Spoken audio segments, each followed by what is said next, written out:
Ayan, good morning, good morning. Luzon, Visayas, Mindanao at sa buong mundo. Sa pinagpalang umaga na po mga kapatid. Ayan, Sister Aster, magandang umaga.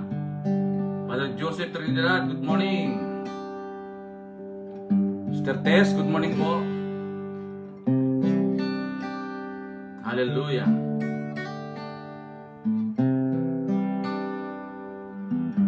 Tunay nga pinagpala na po ang umagang ito. Araw na pong Sabado.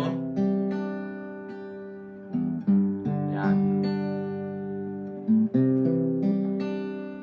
Good morning po, Sister Susie Magdayaw. Good morning. Kipang taging po sa ating po mga kapatid, kakilala. Ayan. Sister Lolita, good morning.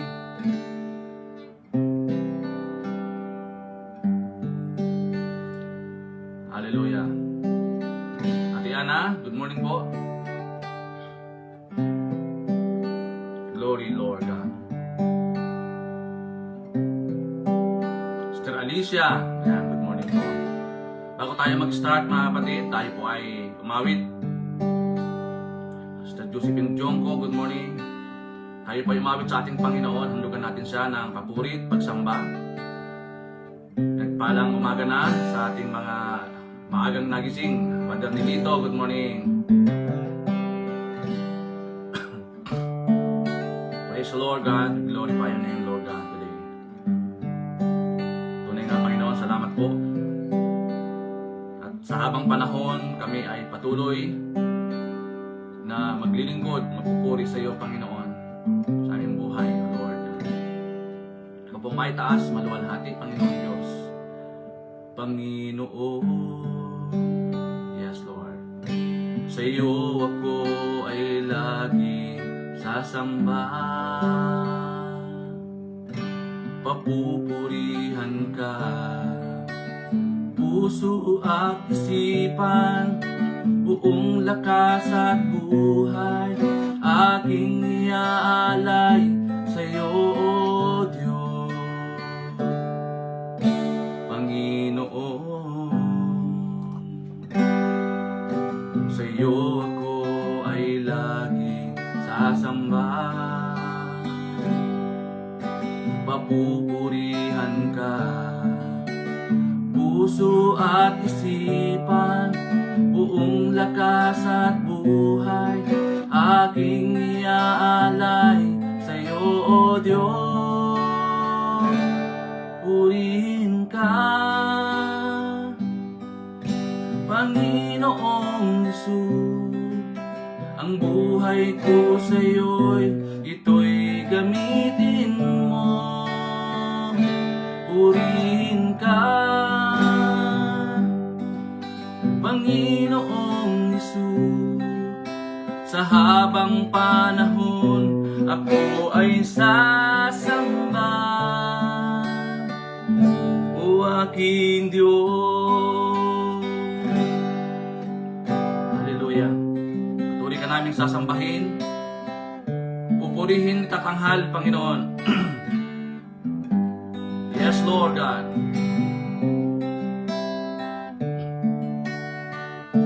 Panginoon, sa iyo ako ay laging sasamba. Papupurihan ka, puso at isipan, buong lakas at buhay, aking iaalay sa iyo, O Diyos. Purihin ka, Panginoong Hesus. Ang buhay ko sa iyo'y ito'y gamitin mo. Purihin ka, Panginoong Hesus. Sa habang panahon, ako ay sasamba, O aking Diyos.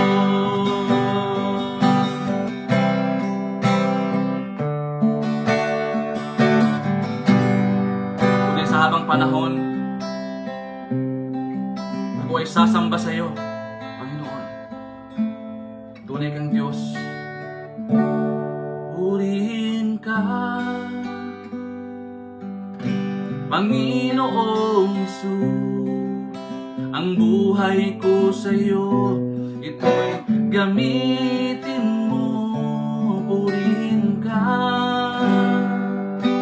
Panginoong Hesus. Sa habang panahon, ako ay sasamba, o aking Diyos. Sa habang panahon, ako ay sasamba, at sa habang panahon, ako ay sasamba, o aking Diyos. Pinupuri ka namin, Lord. Pinasalamatan. Tunay karapat-dapat po kayo sambahin, purihin, dakilain. Dahil kayo po ang hari ng mga hari at Diyos ng mga Diyos ng buhay namin. Salamat po na marami, O Lord, sa oras po na ito. Tunay na pagkakatiwala po namin sa iyo, Lord, ang daily vibrant word, O God. Pagharian niyo po kami. Empower us, Lord God, sa araw na ito. Samahan po kami, Panginoon, ng Banal na Espiritu. Ika po pagharian ang aming mga buhay, pagharian niyo po, Panginoon. At gawin niyo karapat-dapat, O Lord God, na umawit, magpuri, mag-aral ang iyong dakilang salita sa araw na ito, Lord God. Salamat, pinupuri ka namin, Lord, ng salamatan. Sa iyo lamang lahat ng papuri, pagluwalhati sa Panginoon Jesus. Amen. Amen. Ayan, good morning na. Good morning na, Sister Berna, Brother Dennis. Ayan, good morning na po. Sister Angie, good morning. Ayan, napakasarap po umawit sa ating Panginoon, mga kapatid. Wala na pong ibang sasarapa, no? Sa presensya ng Diyos. Tamang-tama ito, sa umaga pa lang, ito na ating inuuna. So ngayong umaga po, ating pong topic ay matagumpay na pinuno o a successful leader. So alam naman natin yung at kilala ang ating pong pag-uusapan ngayon sa Joshua chapter 1 verse 7 to 9. Sabi po dito, only be strong and very courageous, being careful to do everything or according to all the law that Moses my servant commanded you. Do not turn from it, the right hand or to the left, that you may have good success whenever you go. This book of the law shall not depart from your mouth, but you shall meditate on it day and night, so that you may be careful to do everything to all that is written in it. For then will be make your way prosperous, and you will be good success. Have I not commanded you? Be strong and courageous. Do not be frightened, and do not be dismayed, for the Lord your God is with you wherever you go. Sa Tagalog, basta't magpakatatag ka at lakasan mo ang iyong loob. Sundin mong mabuti ang buong kautusan ibinigay sa inyo ni Moses. Huwag kang susuway sa anumang nakasaad doon, at magtatagumpay ka saan man magpunta. Huwag mong kaliligtaang basahin ang saklat ng kautusan at pagbulay-bulayan mo iyon araw at gabi, upang matupad mo ang lahat ng nakasaad doon. Sa ganon, maging masagana at matagumpay ang iyong pamumuhay. Tandaan mo, ang bilin ko magpakatatag ka at lakasan mo ang iyong loob. Huwag kang matakot o mawawala ng pag-asa, sapagkat akong si Yahweh na iyong Diyos ay kasama mo saan ka man pumunta. Yan, purihin na po ang pagkabasa ng kanyang dakilang salita. So ito pong Joshua chapter 1 verse 7 to 9, ito po yung pagpasa, no, ng responsibilidad, dahil nga si Moses po ay namatay na. So tanda natin, ang Diyos may laging kaparaanan. Kapag may nawawala, ang Diyos may laging siyang ilinalagay, no? At iyon po si Joshua. Kung titingnan natin, matindi po yung tagubilin, no? Instruction sa kanya ng Panginoon. At uli, inulit pa ito. Sabi niya, be strong and very courageous. Doon sa verse 7.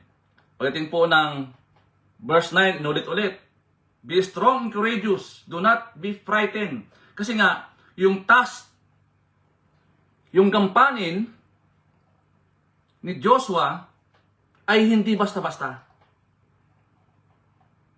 Ililid niya po. Diba? Yung mga Israelita, patungo po doon sa lupang pangako. So hindi po basta-basta yung inatang, no? Kaya nga ang topic natin, a successful leader. Ang Diyos alam niya yung pagkatao ng bawat isa. Alam niya. Alam niya yung kapasidad, kakayanan. Kaya nga Lord, hindi basta-basta yan nag-ano eh. Hindi yung basta-basta nagtuturo o kaya nag-a-appoint o kaya nagsasabi, no? Alam niya. Unang-una alam ng Diyos yung puso natin. Alam ng Diyos yung kapasidad natin. Alam ng Diyos yung kakayanan natin. Gusto ng Panginoon sa lahat ng kanyang ginagawa, tayo po ay magtatagumpay. At ito po ang nangyari. Ito po ang naganap, mga kapatid. No? Dahil may mga bagay na sinunod si Joshua sa lahat ng mga instruction ng ating Panginoon. Bilang leader, mga kapatid, napakahalaga dito yung pagsunod natin. Pagsunod. Pakikinig at the same time, pagsunod. Napakahalaga. Kasi ang isang leader, mga kapatid, kapag ikaw po ay kapag ikaw po ay nag-fail o nag-failure ka doon sa mga nililid mo, halimbawa, pamilya, no? Halimbawa, kongregasyon, halimbawa, negosyo, no? Kapag ikaw ay leader, at kapag naging hindi matagumpay yung paglilid mo, maraming madadamay. Diba? Kasi ikaw ang leader eh. Kaya napakahalaga na marunong tayong makinig at marunong tayong sumunod. Kaya yung instruction ng Panginoon kay Joshua ay hindi lamang in-emphasize niya o diniina ng Panginoon, ito ay inulit pa. Ibig sabihin, very yung talagang may dating, may diin, no, mga kapatid. Kasi nga, leader ka. Kaya yung teaching na, yung tatong puntos natin, sabi dito, a successful leader is obedient to the word of God. Ang matagumpay na pinuno ay masunurin sa salita ng Diyos. Hindi mo po pwedeng nakinig ka lamang, pero hindi ka sumunod. Diba? Kaya nga, lagi natin sinasabi na 99.9% obedience is total disobedience. Diba? Kasi may reservation pa rin. Hindi sa fully obedience, mga kapatid. Kaya kailangan, a successful leader must be obedient to the Word of God. Lalo na, klarado yung instruction na pinapagawa sa atin ng Panginoon. Ibig sabihin,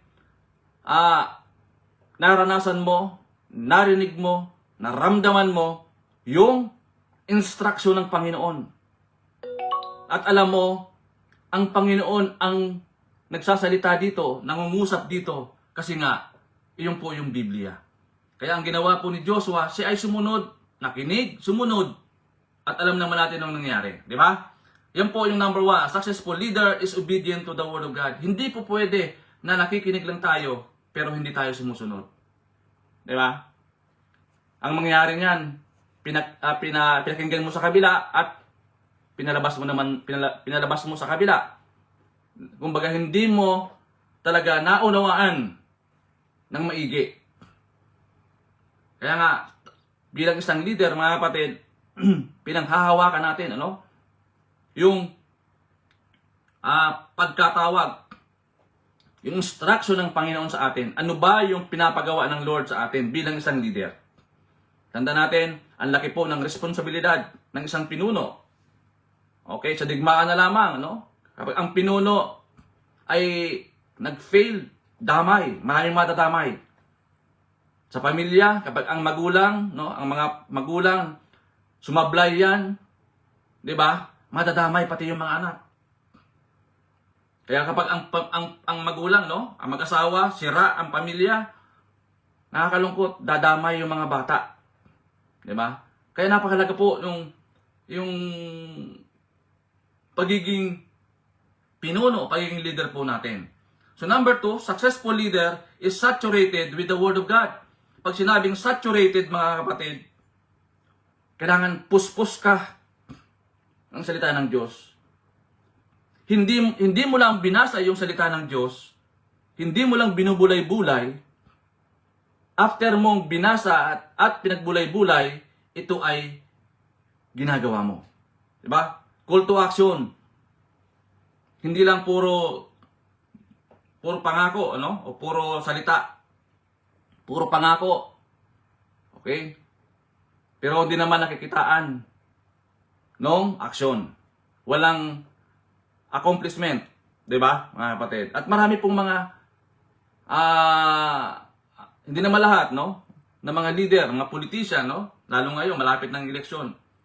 Kikita natin, napaka mababango yung mga pangako, no? Pero pag nandyan na, pag nakaupo na, hindi mo na mahagilap. Di ba? Kaya, a successful leader is saturated with the Word of God. Kailangan, nagpapasakop ka, punong-puno ka, puspos ka ng Banal Espiritu at puspos ka ng salita ng Diyos. Sa pamamagitan lamang yan, sa pagbubulay-bulay at pagbabasa. Kaya hindi lamang po pwede basta binasa ko naman na yung Biblia, di ba? So ang mahalaga po dito, binabasa natin, inuunawa natin at ina-apply natin. Ayun po 'yun, mga kapatid. At kasi nga may instruction ng Panginoon doon sa mga binabasa natin. Di ba? Kaya ang Lord nangungusap yan through His Bible, through the Bible. Yung po nangungusap ang ating pong Panginoon, di ba? Kaya kung dito nagbabasa ng Biblia, di paano natin mararanasan o malalaman yung palang kalooban ng Panginoon sa atin. Kaya mahalaga na tayo po ay saturated, no? Number 3, a successful leader is empowered by the presence of God. Ang matagumpay na pinuno ay binibigyang kapangyarihan ng presensya ng Diyos. Tandaan natin na kapag ang Diyos specific na ikaw po ay inutusan, gaya po ni Joshua, hindi kanya iiwanan mag-isa. Sabi nga sa verse 9, di ba? Huwag kang matakot dahil ako ay kasama mo. Kahit saan ka man pumunta. Di ba? Yung assurance. Mga kapatid, yung assurance, ang Diyos kapag nagsalita, sigurado yun, 100% nangyayari at gagawin niya. Hindi tulad ng tao minsan, hindi lahat nagagawa, di ba? Kasi ang tao literal na mahina. Pero pag sinabi ng Diyos na I will be with you wherever you go, mangyayari yan. Di ba? Kaya yung pinanghawakan ni Joshua. Na naman mangyari, basta gagawin ko yung pinagagawa sa akin ng Panginoon at tiyak ako magtatagumpay dahil kasama ko ang Diyos. Ganoon din po tayo, mga kapatid. Napakahalaga na sa ating lahat ng mga ginagawa, sa lahat ng ating mga plano sa buhay, dapat sinasamahan tayo ng Panginoon. 'Di ba? Pag sinabing empowerment, 'di ba? Talagang puspos 'yan o yung kapangyarihan ng Diyos pinapadana sa atin. Mga kapatid, paano natin gagawin ang lahat ng ito? Siyempre, unang-una dyan, study the Bible and obey God's command. Mga kapatid. Sabi nga sa verse 8, huwag mong kaligtaang basahin ang aklat ng kautusan. Pagbulay-bulayan mo ito, araw at gabi, upang matupad mo ang lahat ng nakasa doon. Sa ganon, maging masagana ka at matagumpay ang iyong pamumuhay. Yung pala yung sekreto mga kapatid. Study the Bible and obey God's command. Napakahalaga po yan na kapag nakita mo yung clear instruction, di ba? Nangusap sa iyo ang Panginoon, mga kapatid, nangusap sa iyo in a very intimate way through His Word. Sigurado ako, mayroon siyang ipagagawa sa iyo. Kaya nga kapag ikaw po ay blinis ng Panginoon, tiyak po may ipapagawa sa iyo ang Panginoon eh. May specific task na ipapagawa sa iyo ang Panginoon, mga kapatid. Kaya natin sinasabi, di ba? Where God guides, He provides. Di ba? Basta ang kailangan mo, sumunod lamang. At ipoprovide ng Panginoon yung pangailangan mo. Study the Bible and obey God's command. Number 2, soak ourselves in God's Word. Sinabi pong soaking, kailangan magbabad ka. Diba? Ibabad mo. Sabihin, hindi lang ito 30 seconds o 3 minutes. Hindi po. Kung sinabi pong ibabad, kailangan matagal. Para sa damit yan eh. No, yung damit mo puti, no? Maraming mancha, no? Kailangan mo siyang ibabad. Para bumalik yung kanyang kulay. Ganoon din tayo, mga kapatid. Magbabad tayo sa salita ng Panginoon. Kaya lang sa panahon natin ngayon, ang dami na po kasing mga umaagaw. Kaya kapag mali yung desisyon natin, no? Sa umaga pa lang, hindi na tayo nagdesisyon na makinig ng Daily Vibrant Word. Na-neglect natin yung 30 minutes na ating daily devotion, di ba? Occupied na yung ating puso, yung isipan natin, okupado na. Maaring maneglect natin na hindi makapagbabad sa salita ng Panginoon. Kaya ito pong maganda na ginagawa natin na pagising pa lang natin sa umaga, salita na kagad ng Panginoon ang ating binabasa. O kasi kapag lumabas na tayo ng bahay natin, marami ng mga disturbances. Diba? Marami ng aagaw sa iyo dyan. Ang masama pa, hindi ka nakapagbasa, hindi ka pa nakapag-pray, at saka mo na lang naisipan, nung ikaw ay pauwi na. Kasi ang oras napakabilis eh. Kaya, ito po ang kailangan natin gawin. Soak ourselves in God's Word. Magbabad ka muna sa salita ng Panginoon, mga kapatid. Marami ng mga way, no? Sa ngayon, marami na po na pwede natin gawin. Kung medyo malabo ang mata mo, meron naman audio Bible. Di ba? Wala na pong dahilan na tayo po ay hindi magbabad sa salita ng Panginoon. Marami na pong mga means. Marami na po na mga alternative na pwede natin gawin para lalo tayong magbabad sa salita ng Panginoon, mga kapatid. Di ba? Tanda natin na yun yung ating sandata eh. Kaya nga yung lakas ng loob ni Joshua, yung katatagan ng kanyang kalooban, kasi nga mayroon siyang pinanghahawakan na pangako. Diba? Sabi po ng verse 9, tandaan mo ang bilin ko. Madiin na sinabi po ng ating Panginoon, magpakatatag ka at lakasan mo ang iyong loob. Huwag kang matatakot o mawawala ng pag-asa, sapagkat akong si Yahweh na iyong Diyos ay kasama mo saan ka man pumunta. Diba, mga kapatid? Ito po yung napakagandang panghahawakan natin. Na sa lahat ng ating ginagawa, kaya tayo nagtatagumpay, dahil iyon ang gusto ng Panginoon, magtagumpay tayo, at the same time, sinasamahan niya tayo. Kumbaga sa laban, hindi ka nag-iisa. Diba, mga kapatid? Sa laban, may mga kakampi ka.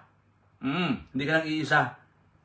Lalo na ang kakampi natin, King of Kings and Lord of Lords. Sigurado, walang makakapagtalo sa atin. Kasi kasama natin ang ating pong Panginoon. Wala na pong tatalo kapag kasama mong Diyos sa buhay mo.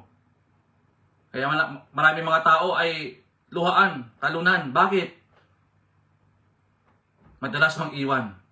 Iniiwanan ang Diyos. Ayaw isama ang Diyos sa lahat ng mga lakad, sa lahat ng mga plano,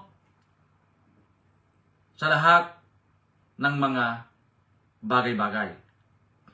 Kaya, minsan, nare-realize natin, kaya tayo natalo, kaya tayo din tagumpay, dahil kinalimutan natin ang Panginoon. Tanda natin, without God, we are lost, we are nothing, we are desperate, mga kapatid. Pag wala ang Panginoon sa buhay po natin. And number 3, seek God's empowerment to become successful. No? Kailangan matuto tayong magpakumbaba, matuto tayong humingi ng tawad sa Panginoon, di ba? Dahil nababasa naman ng Panginoon yung sa loobin natin eh. Tanda natin na ang Lord ayaw niya ng marumi. Ayaw niya ng kasalanan. Ayaw niya ng hindi naayon sa kanyang kalooban. No? Mga kapatid, kung titingnan natin, tayo po bilang mga leader, tayo po yung God catalyst. Ito po yung dati ko pang naitopic, no? Yung God catalyst. Kung sinabing catalyst, agent of change. Di ba? Tayo po mga leader, dapat tayo po ay ahente ng mga pagbabago. Tayo po yung promotor ng pagbabago, no? Mga kapatid. Lalo na kapag yung ating community, talamak ang kasamaan. Dapat tayo nag-i-stand. Tayo po yung catalyst ng Panginoon na ipakita, iparanas, iparating yung magandang balita ng kaligtasan sa kanila. O kaya maraming mga tao ang hindi nagbabago ang puso, ang isipan, ang buhay kasi nga wala ang Panginoon sa kanila. Di ba? Nakakalungkot po ang ating bansa. Dati tayo po ang isa sa pinaka maunlad na bansa. Di ba? Ngayon po, kulilat na po tayo. Nataguran pa naman na isang free, no? A Christian nation dito sa Far East, pero nakita natin, kulila tayo. Tinalo pa tayo ng mga ibang bansa. 'Di ba? Dati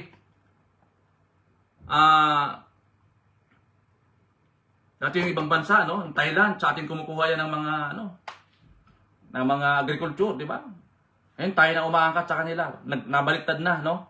Why? Because hindi tayo empower. Kapatid. Oo. Kita naman natin, no? Kapag hindi mo inuna ang Panginoon sa buhay natin, may trahedya. Di ba? Mga kapatid. Dahil ang Diyos, hindi natutulog yan. Alam niya, di ba? Lahat ng bagay ay alam niya. Kaya nga, napakalaga yung suking, di ba? Yung pagbababad natin sa presensya ng Diyos, pagbababad natin sa kanyang salita. Kasi nga, ang Diyos doon nangungusap. Yan po yung number 3. Seek God's empowerment to become successful. As a question to consider, mga kapatid, sabi dito, as aspiring influential leaders, how soaked are we in God's Word? Bilang naghahangad ng isang may impluensyang pinuno, gaano tayo kababad sa salita ng Diyos? Mga kapatid, ito po ang sekreto ni Joshua. Bakit po siyang tagumpay? Kasi sabi niya ay yung kanyang pagbabasa ng Biblia, mga kapatid, ay grabe. He meditate the Word of God day and night. Walang humpay. Kasi nakita niya na eh. Nakita niya na yung sekreto, mga kapatid. Gawin din tayo. And we are convinced, mga kapatid, na tayo po ay may battle. Lahat po tayo may battle, no? Iba-ibang battle na ating kinakaharap, no? Sa pamilya, sa ministry, 'di ba? Sa paglilingkod sa labas, 'di ba? Marami po na mga battle. At kapag hindi natin kasama ang Panginoon, sigurado matatalo tayo. Sigurado magagapi tayo. Kaya ang moral lesson, no, sa lahat ng ating ginagawa, dapat kasama natin ang Panginoon para tayo po ay maging successful na pinuno. So, yun po mga kapatid, maraming pong salamat sa bawat isa. Pastor Remy, good morning. Pastor John, good morning po. Yan, sa ating pong 21 viewers sa araw na ito. Pastor Yuni, good morning po mga kapatid. Pastor Annie, good morning. Yan, Pastor Perseus, good morning po. At sa oras po nito, maraming pong salamat sa ating pong Daily Vibrant Board, no?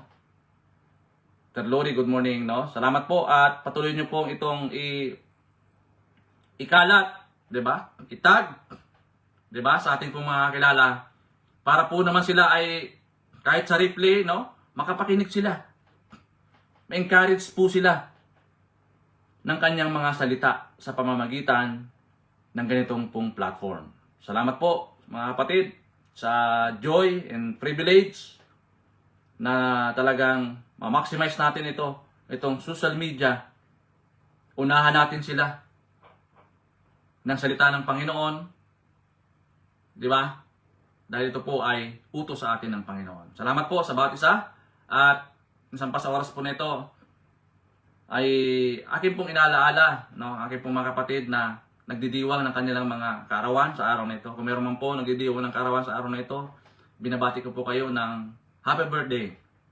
Ganon din sa mga wedding anniversary, no? Mag-asawa.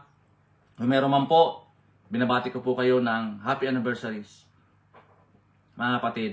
At sino man po ngayon na nakaranas ng kasakitan, o may mga bagabag, o may mga kabalisahan, Lord, I pray in Jesus' name, Lord.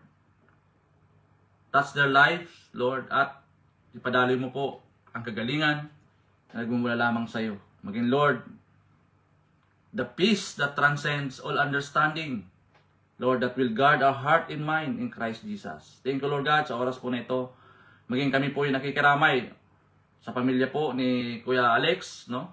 Kanyang pong kapatid ay pumanaw. Kami po yung nakikidalamhati sa kanyang pamilya na lumisan. Hallelujah. Salamat po, Ama, sa oras po na ito. Lord, ang dalangin po namin sa buong maghapon ng Sabado, gawin niyo po kaming mabunga, maunlad, mapayapa. Sa lahat ng aming gagawin sa araw na ito, Lord God, samahan niyo po kami, Panginoon, at pagtagumpayin mo po kami, Panginoon, sa lahat ng aming mga plano, sa lahat ng aming mga ginagawa at gagawin pa. Patuloy mo kaming samahan, Panginoon Diyos. Lord God, marami pong salamat. Maging Lord sa aming pong gawain bukas, Panginoon, ang aming pong mga celebration, worship celebration sa araw ng bukas, Lord. Patuloy mo pong samahan, patuloy niyo pong pagpalain, O Lord God, ang iyong mga gawain, Panginoon, ng bawat mga simbahan. O Diyos, ikaw po maghari. Salamat, pinupuri ka namin, pinasalamatan sa araw na ito, Lord, at maingat po namin binabalik sa iyo lahat ng papuri, pagluwalhati, kadakilaan ay tayong sa iyo lamang, sa pangalan ni Jesus. Amen and amen. Yan po, God bless po sa bawat isa, and to God be all the glory. Bye-bye!